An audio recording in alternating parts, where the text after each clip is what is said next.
Assalamualaikum warahmatullahi ta'ala wabarakatuh. Bismillahirrahmanirrahim. Hamdan wa syukran lillah wassalatu wassalamu ala rasulillah wa ala alihi wa sahbihi wa mawala. Asyhadu an la ilaha illallah wahdahu la syarikalah wa asyhadu anna Muhammadan abduhu wa rasuluh.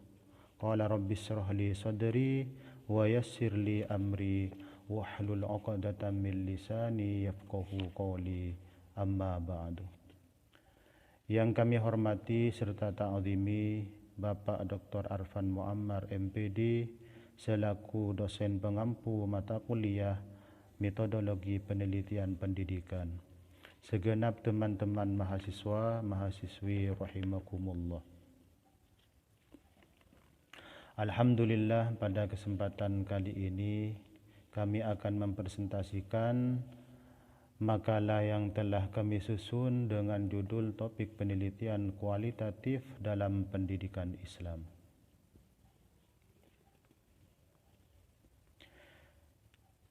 Metode penelitian kualitatif secara luas telah digunakan dalam berbagai penelitian sosial termasuk sosiologi.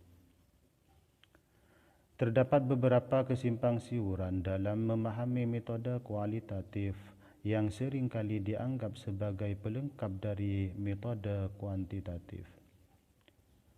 Penelitian pustaka ini ingin mendiskusikan beragam isu terkait dengan kelebihan dan kekurangan dalam metode penelitian kuantitatif.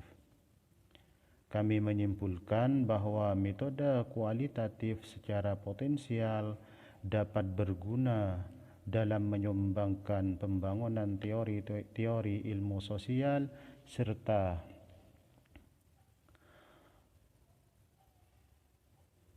metodologi dalam konteks keindonesiaan. Lebih dari itu, penggunaan metode penelitian kualitatif dapat membawa ilmu sosial khususnya sosiologi di Indonesia berada dalam posisi setara dalam dialog peradaban dengan sesama komunitas akademik di Barat.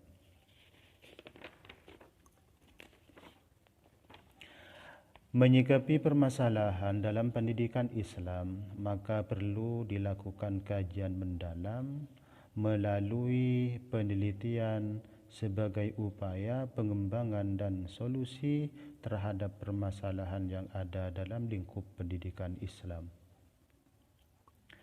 Namun sebelumnya perlu untuk merumuskan kawasan penelitian pendidikan Islam sebagai batasan dalam meneliti, sehingga dalam makalah ini akan dibahas tentang topik penelitian kualitatif dengan beberapa rumusan masalah yang akan dibahas oleh kami, antara lain yang pertama akan menjelaskan pengertian penelitian Al-Quran tentang pendidikan Islam. Yang kedua akan menjelaskan penelitian filsafat pendidikan Islam. Dan yang ketiga akan menjelaskan penelitian sejarah pendidikan Islam.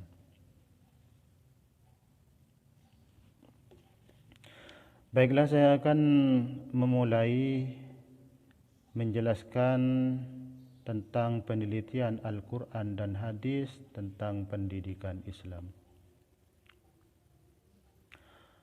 Al-Quran dan hadis sebagai dasar dan sumber rujukan utama dalam pendidikan Islam berisikan nas-nas yang perlu dieksplorasi dan dielaborasi lebih lanjut untuk menjadi ajaran-ajaran yang fungsional dan aplikatif melalui upaya-upaya ilmiah yang lazim disebut studi Islam.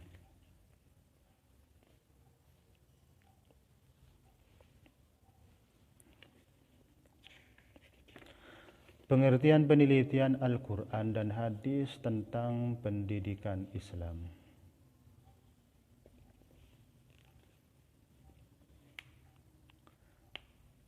Menurut Abuddin Nata, Al-Quran adalah sumber ajaran Islam yang berhubungan dengan totalitas kehidupan manusia dalam kenyataan empirik. Tidak dapat dipungkiri bahwa ketika sumber ajaran itu hendak difahami dan dikomunikasikan dengan kehidupan manusia yang pluralistik, diperlukan keterlibatan pemikiran yang merupakan kreativitas manusia. Penelitian Al-Quran dan hadis tentang pendidikan Islam dapat diartikan sebagai upaya menggali hermeneutika ayat dan matan melalui pendekatan pedagogik guna menemukan atau mengembangkan teori dan konsep pendidikan Islam.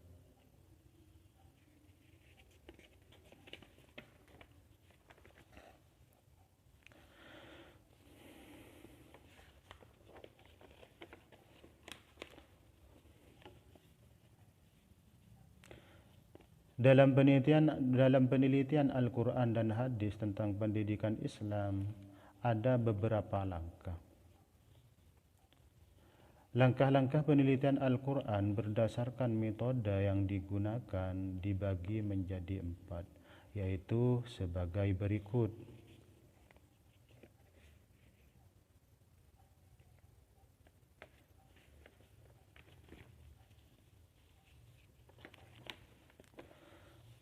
Langkah yang pertama adalah penelitian Al-Quran dengan metode tahalli. Penelitian Al-Quran dengan metode tahalli ini menerangkan hubungan baik antara satu ayat dan ayat lain maupun antar satu surat dan surat lain.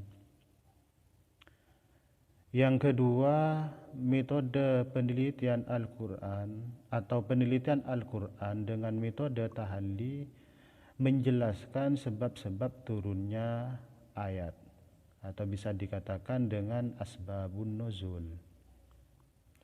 Yang ketiga, menganalisis kosakata dan lafaz dari sudut pandang bahasa.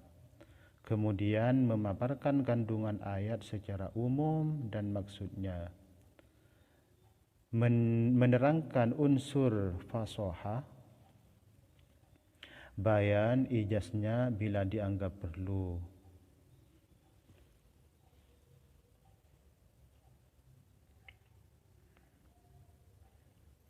Khusus yang mengandung keindahan balaghah, menerangkan maksud dan makna yang terkandung dalam ayat yang bersangkutan.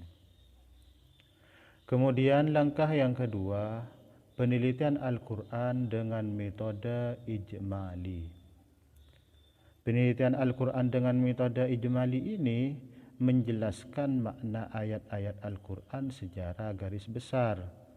Kemudian menggunakan ungkapan-ungkapan yang diambil dari Al-Quran dengan menambahkan kata atau kalimat penghubung sehingga memudahkan orang untuk memahaminya. Kemudian yang ketiga, penelitian Al-Quran dengan metode muqarin. Penelitian Al-Quran dengan metode muqarin ini yaitu perbandingan ayat dengan ayat lain yang mempunyai kesamaan dan kemiripan redaksi, meneliti kasus yang berkaitan dengan ayat tersebut dan mengadakan penafsiran.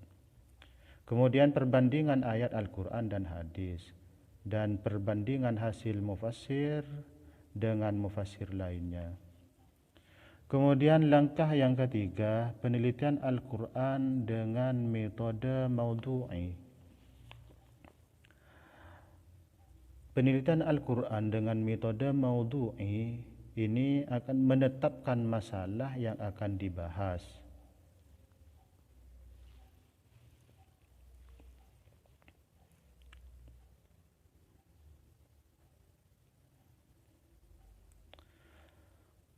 Menghimpun ayat yang berkaitan dengan masalah tersebut, menyusun runtutan ayat sesuai masa turunnya disertai asbabun nuzul, memahami korelasi ayat-ayat tersebut dalam suratnya masing-masing, menyusun pembahasan dalam kerangka yang sempurna, melengkapi pembahasan dengan hadis yang relevan dengan pokok pembahasan, mempelajari ayat-ayat tersebut secara keseluruhan dengan jalan menghimpun ayat yang mempunyai pengertian yang sama atau menyatukan, atau mengompromikan ayat am dan khas, mutlak dan muqayyad, sehingga diperoleh satu kesimpulan.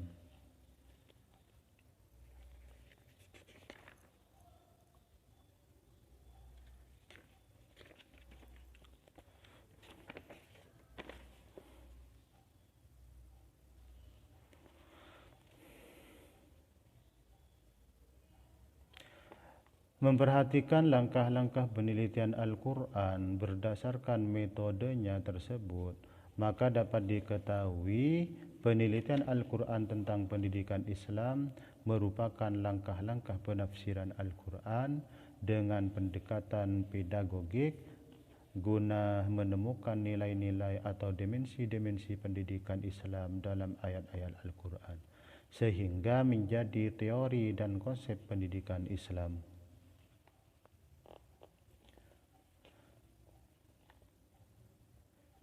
Dari beberapa metode yang digunakan dalam penelitian Al-Quran, yang umum digunakan adalah metode maudhu'i, yaitu dengan menentukan tema penelitian pendidikan Islam, kemudian menetapkan ayat yang ingin diteliti. Meskipun dalam analisis data tersebut juga menggunakan metode yang lain. Yang kedua adalah penelitian hadis.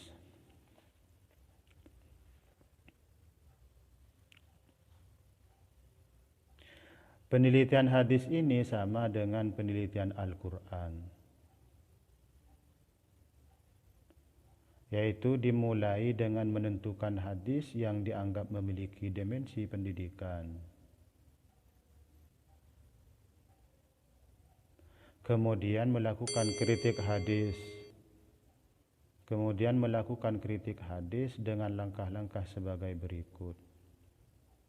Yang pertama adalah kritik sanad dan matan, meneliti dengan melihat kualitas sanadnya, mentakhrij lafaz matan yang semakna, dan meneliti kandungan matan. Kemudian yang kedua, analisis pengembangan, mengintegrasi temuan dengan teori atau konsep, yakni menemukan relevansi dengan praktik pendidikan Islam di masa sekarang. Hal ini dilakukan sebagai kritik dan saran terhadap praktik pendidikan Islam yang tidak optimal.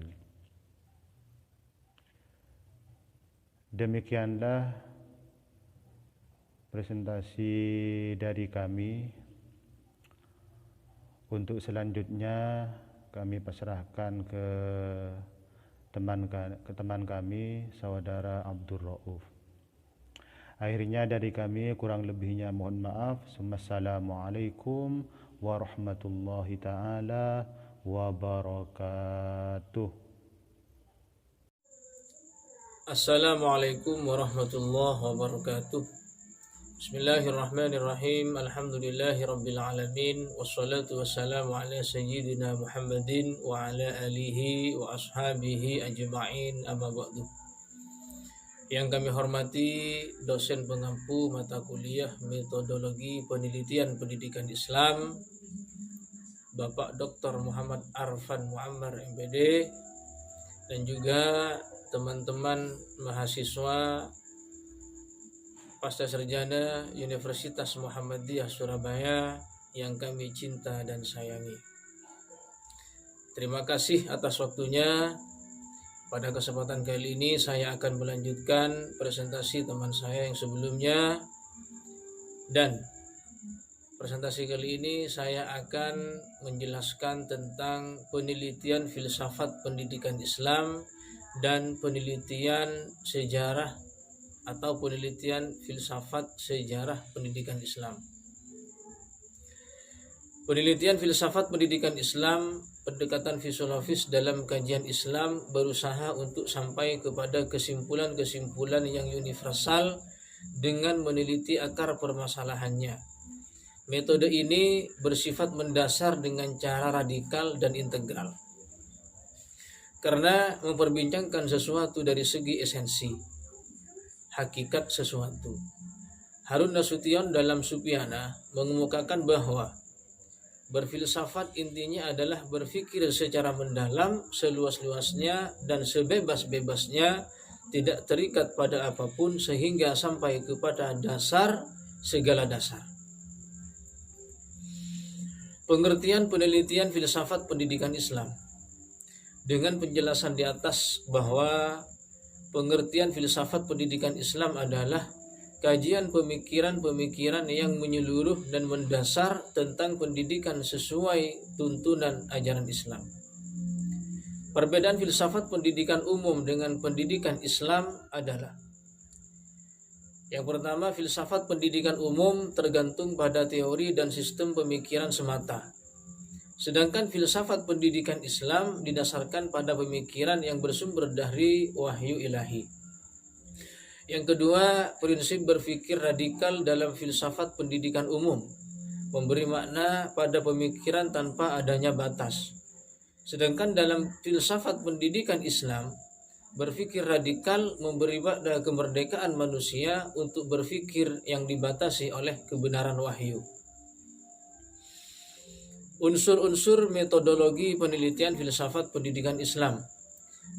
Ada beberapa unsur. Yang pertama, interpretasi. Yang kedua, induksi dan dedukasi. Yang ketiga, koherensi intern. Yang keempat, holistik. Yang kelima, kesinambungan historis. Yang keenam, idealisasi. Yang ketujuh, komparasi. Yang kedelapan, heuristika. Yang kesembilan, analogikal. Yang kesepuluh, deskripsi. Model penelitian filsafat pendidikan Islam. Ada beberapa model. Yang pertama adalah model penelitian historis faktual, yang diantaranya yang di dalamnya ada tokoh, naskah buku, dan teks naskah. Yang kedua, model penelitian konsep sepanjang sejarah. Yang ketiga adalah model penelitian komparasi. Penelitian sejarah pendidikan Islam. Dalam mempelajari sejarah pendidikan Islam, mengetahui definisi bahasa sebelum mempelajarinya sangatlah penting. Mengerti makna, sasaran, dan tujuan sebelum mempelajari lebih lanjut sebuah bahasan akan mempermudah kita dalam memilah-milah seluruh pokok materi. Tentunya sesuai tujuan yang telah kita ketahui atau yang kita targetkan. Pengertian sejarah. Pengertian sejarah adalah ilmu yang bertugas menyelidiki jumlah dan cerita dari berbagai perubahan-perubahan, kejadian ataupun peristiwa yang berada di sekitar kita dalam kehidupan manusia pada umumnya. Pengertian pendidikan Islam. Pendidikan Islam adalah sistem pendidikan yang dapat memberikan kemampuan seseorang untuk memimpin kehidupannya sesuai dengan cita-cita Islam, karena nilai-nilai Islam telah menjiwai dan mewarnai corak kepribadiannya. Objek kajian sejarah pendidikan Islam. Sebagaimana banyak ilmu lainnya, objek yang dipelajari sejarah sebagai ilmu adalah manusia dan masyarakat. Akan tetapi, sejarah lebih menekankan sasarannya kepada manusia dalam sudut pandang waktu. Objek kajian tersebut terdiri dari dua bentuk. Bentuk yang pertama yaitu objek kajian formal, yang kedua objek kajian material. Maka dari itu, objek kajian sejarah pendidikan Islam adalah fakta-fakta pendidikan Islam berupa informasi tentang pertumbuhan dan perkembangan pendidikan Islam, baik formal, informal, dan non-formal. Metode kajian sejarah pendidikan Islam. Metode kajian studi sejarah pendidikan Islam dapat dikategorikan sebagai berikut. Yang pertama, teknik pengumpulan data dengan menggunakan dokumentasi, wawancara. Yang kedua, teknik analisis data yang di dalamnya menggunakan konten analisis dan hermeneutik analisis. Metode penulisan sejarah. Dalam sejarah pendidikan Islam ada beberapa metode penulisan yang digunakan. Yang pertama metode deskriptif, kemudian yang kedua metode komparatif, yang ketiga metode analisis sintesis. Kegunaan sejarah pendidikan Islam. Dengan mempelajari dan memahami sejarah pendidikan Islam, maka kita akan dapat yang pertama, mengetahui dan memahami pertumbuhan dan perkembangan pendidikan Islam sejak zaman lahirnya Nabi Muhammad SAW sampai sekarang ini. Yang kedua, mengambil manfaat dari proses pendidikan Islam guna memecahkan problematika pendidikan Islam masa kini. Kemudian kegunaannya adalah memiliki sikap yang positif terhadap perubahan-perubahan dan pembaharuan sistem pendidikan Islam. Periodisasi sejarah pendidikan Islam. Ada beberapa periode di sini. Yang pertama adalah periode pembinaan pendidikan Islam, yang kedua periode pertumbuhan pendidikan Islam, yang ketiga periode kejayaan pendidikan Islam, yang keempat periode kemunduran pendidikan Islam, yang kelima periode pembaharuan pendidikan Islam. Mungkin ini yang dapat saya presentasikan. Semoga ada manfaatnya. Wal afu minkum, ihdinas siratal mustaqim. Assalamualaikum warahmatullahi wabarakatuh.